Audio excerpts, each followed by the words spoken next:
Assalamualaikum warahmatullahi wabarakatuh. Sampurasun. Perkenalkan, saya Muhammad Akmal Fauji dengan NPM 2250604140 Prodi PGSD FKIP Unpas. Saya di sini akan mempresentasikan mengenai hasil rangkuman saya mengenai analisis SWOT dalam organisasi.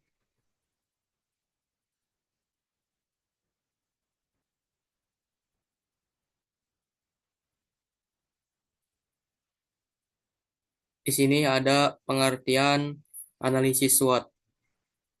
Dalam teori analisis SWOT adalah sebuah teori yang digunakan untuk merencanakan sesuatu hal yang dilakukan dengan SWOT.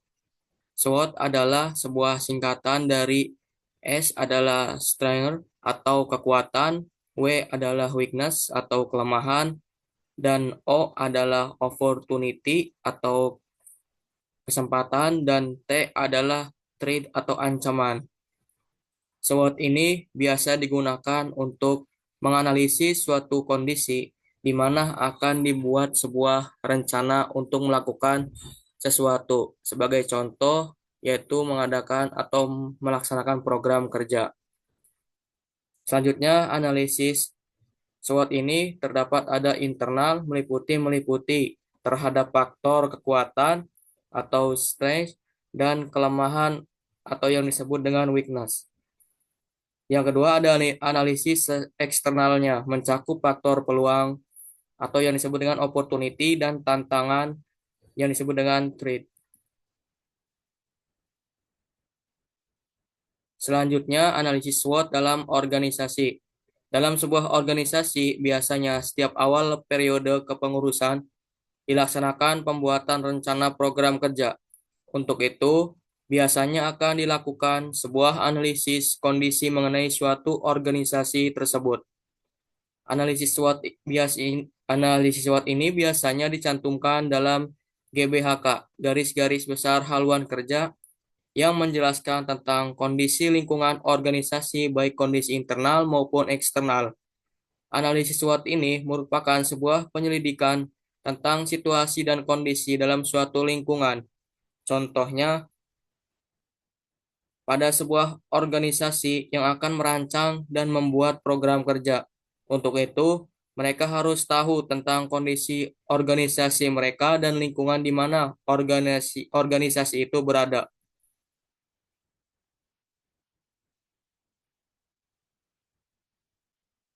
Selanjutnya, di sini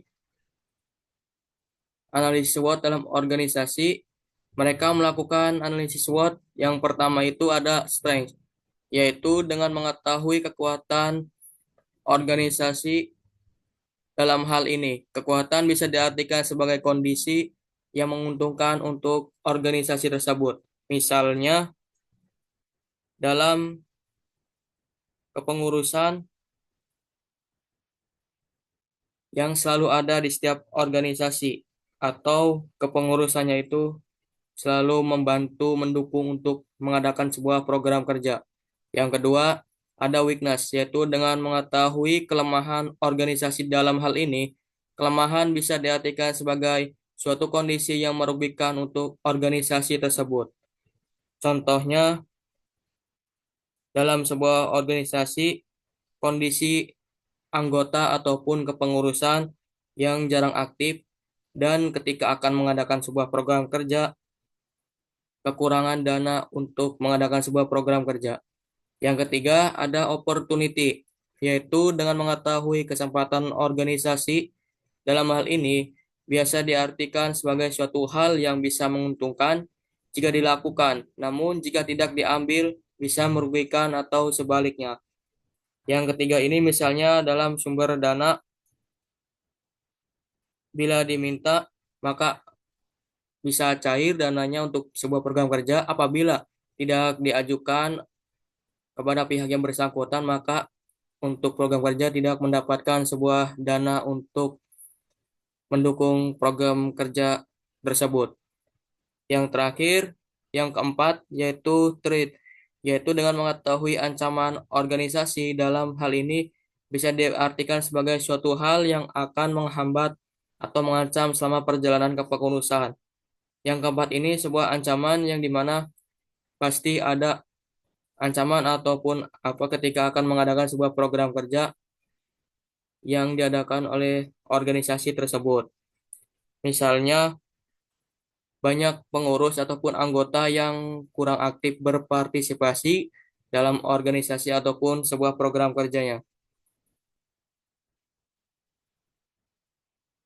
Selanjutnya, setelah dilakukan analisis SWOT ini, maka jadi lebih mengetahui kondisi nyata apa yang terjadi di lingkungan internal dan eksternal organisasi. Maka dapat dimulai membuat rencana program kerja yang sesuai dengan kondisi yang dibutuhkan dan mampu dilaksanakan oleh pengurus tersebut. Bagaimana menggunakan analisis SWOT ini? Kegunaan analisis SWOT ini tidak terbatas pada organisasi yang akan melaksanakan sebuah program kerja. Analisis SWOT ini dapat digunakan dalam setiap situasi pengambilan keputusan ketika akan melaksanakan sebuah program kerja yang diinginkan dan telah ditetapkan.